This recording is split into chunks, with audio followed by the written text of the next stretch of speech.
Aprendamos un poco más de los gansos. Si algún día tienes la oportunidad y observas a los gansos volar cuando van en migración, fíjate la forma en la que vuelan, la forma en la que se acomodan, cómo se colocan para volar. Se ha comprobado que el 71% de los gansos aumenta su poder volando juntos, en grupo, que si cada uno de ellos volara solo. Esto nos ha llevado, y me lleva hoy a contarte algo. Mi primera deducción es: cuando compartamos una dirección en común, tenemos sentido de comunidad. Podemos llegar a donde deseamos más fácil y más rápido.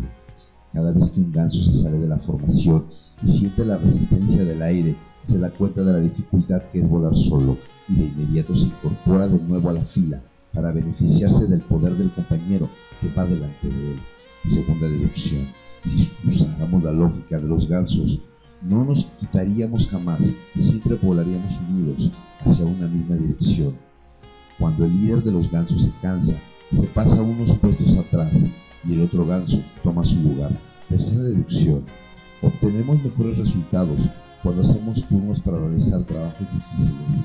Los gansos que van detrás producen un sonido propio de ellos y hacen esto con frecuencia para estimular al que va adelante y mantener la velocidad. Cuarta deducción: una palabra de aliento produce grandes resultados. Cuando un ganso se enferma y cae herido de un disparo, o dos compañeros se salen de la formación, todos siguen para ayudarlo y protegerlo.